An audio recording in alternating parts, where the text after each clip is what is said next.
Olá, eu sou a professora Marcela, trabalho como professora de arte na Prefeitura Municipal de Guapimirim, nas escolas Professora Ilza Junger Pacheco e na Escola Maximino José Pacheco. Espero que esteja tudo bem com vocês, pois estamos ansiosos para o retorno.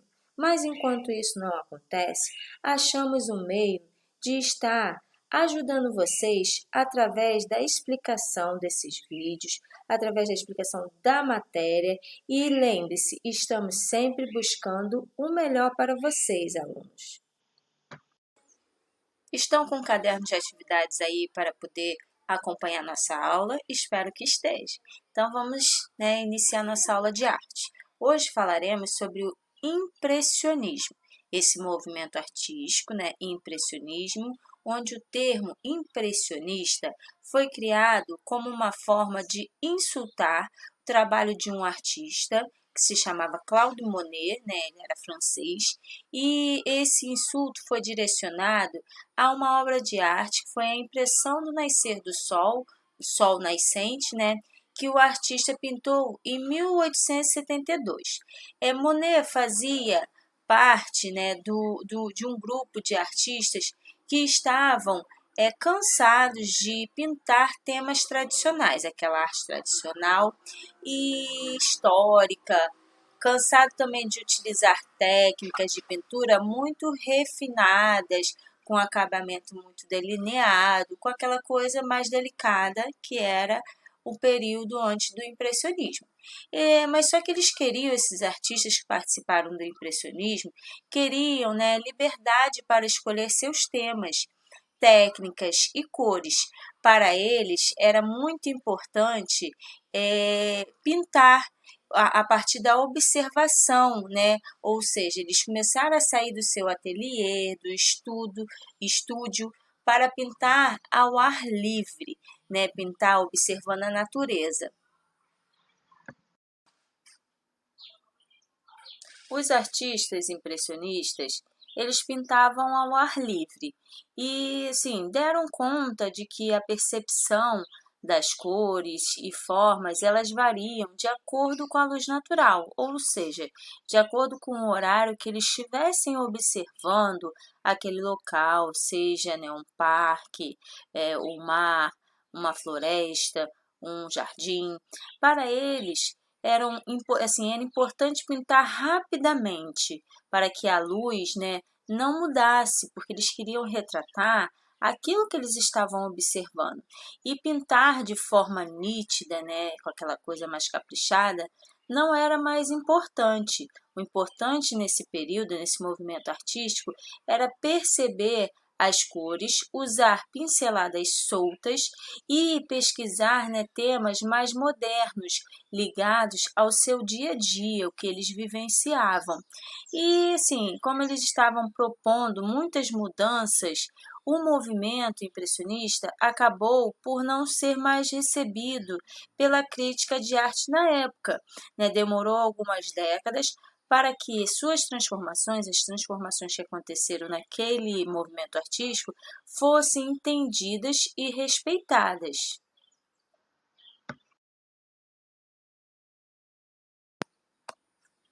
Aqui nós temos duas obras de arte do movimento impressionismo. A primeira é a obra Mulher com Sombrinha, do artista Claude Monet, e a impressão Sol Nascente, também do artista Claude Monet.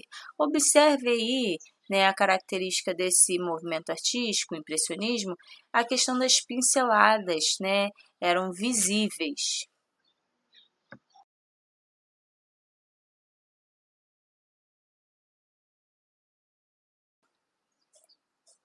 Agora iremos falar sobre o movimento artístico Op Art. Esse movimento artístico, que veio com a expressão pela primeira vez em 1964 e foi criada pela revista Time para designar um novo estilo de arte que brincava com os limites da visão.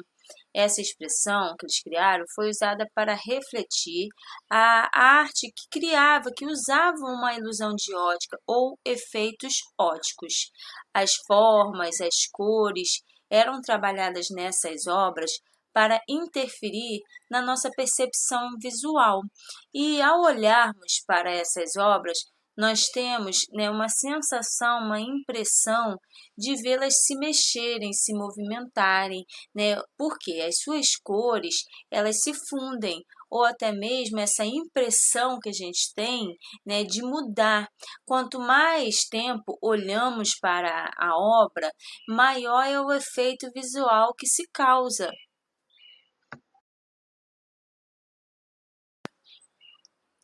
Essas imagens demonstram obras da Op Art, né?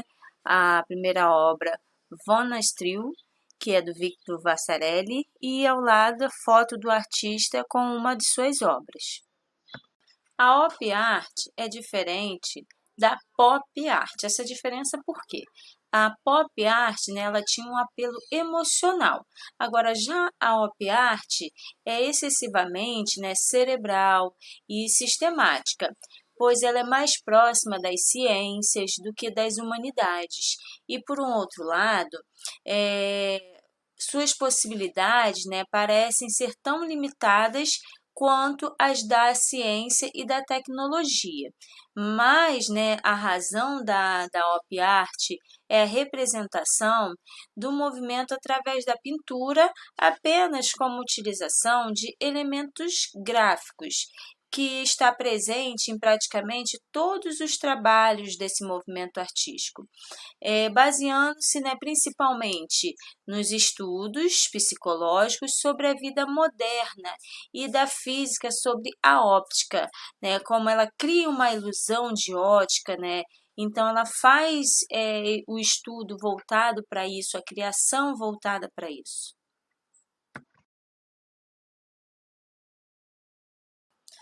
O Op Art teve seu auge em 1965, né, quando o Museu de Arte Moderna de Nova York abraçou o estilo e fez uma exposição com o nome O Olho que Responde. E essa exposição apresentou 123 obras, né, pinturas e esculturas. Tinham vários artistas, e entre esses artistas, o Victor Vasarely. Muitos visitantes do museu ficaram intrigados, né, pela colisão da arte e ciência, mas os críticos foram contra esse movimento. Mas mesmo assim, esse movimento ganhou uma amplitude através de uma outra exposição, que também lançou dúvidas, né? Mas uma vez que através da inclusão de artistas como Frank Stella, né, cujos interesses eram tão diferentes de Victor Vasarely. O movimento Op Art teve diversas características e como principais ele teve, né, a questão de explorar a falibilidade do olho humano, ou seja, através da falha que o olho humano produz, cria-se uma ilusão de ótica e defender, né, para a arte menos expressão e mais visualização, uma arte mais visual, né? Quanto às obras, são observadas também que dão a impressão de movimento, né? Clarões ou vibrações, ou por vez parecem inchar ou deformar-se, né? A questão do movimento. As obras parecem interagir uma com as outras, produzindo, né, efeito óptico, que era a característica principal, a ilusão de ótica. E isso tudo produzir para o observador, né, participante, ou seja, aquela pessoa ali que está observando a obra de arte como se ela estivesse interagindo, participando. E assim, a busca nos efeitos ópticos tinha uma constante alteração. E as cores também tendo a finalidade, né, de passar ilusões de ótica ao observador. Vários artistas participaram do movimento artístico Op Art, mas um que se destacou foi o Victor Vasarely, né? Esse artista considerado o precursor, ou seja, aquele que iniciou a Op Art, um artista húngaro, e assim, ele foi influenciado pela arte cinética e também construtivista. E a parte também que influenciou muito foi a abstrata e o movimento Bauhaus. As suas composições, elas se constituem de diferentes figuras, que tinha a figura geométrica, a parte das coloridas e também preto e branco, porque engenhosamente, né, combinadas essas figuras com essas cores, tinha um modo que através da constante excitação ou persistência retiniana da nossa retina dos nossos olhos, né, provocavam as sensações de velocidade e sugestões de dinamismo, que se modificam desde que a pessoa que está observando mude de posição. Os trabalhos de Vasarely são essencialmente geométricos e também policromáticos e multidimensionais, totalmente abstrato e intimamente ligados à ciência, né? Sugere a questão da facilidade de racionalização e solicita e exige a participação ativa do contemplador, da pessoa que está observando, para que a composição se realize completamente como uma obra de arte, uma obra aberta. Agora iremos falar sobre a luz e sombra no desenho. A luz e sombra, né, são os elementos básicos para um desenho, para a gente poder produzir o efeito de volume nesses objetos que queremos desenhar. E são a base para a questão da tridimensionalidade do desenho, na pintura. Num desenho que ele possa ser realizado em 2 dimensões no papel, essa luz e sombra são elementos que definem, né, caracterizam o volume desse objeto que vai ser desenhado. Com isso, o efeito, né, que o desenho ganha, a parte do volume, o aspecto mais realista, são efeitos que percebemos dependendo da incidência da luz sobre esse objeto. Sem luz, não é possível perceber volume e nem cor de um objeto. O objetivo do desenho realista é mostrar os tons de luz, sombra e superfície, porque trabalha essa questão do claro, escuro, luz e sombra, né? Cria uma ilusão tridimensional. Os contornos num desenho apenas definem bordas visíveis e não dizem nada sobre a luz e escuridão. O desenho linear, que é aquele que somente utiliza linhas sem pintar por dentro, né? E tem o outro desenho, que é o desenho claro-escuro, conhecido também por desenho tonal.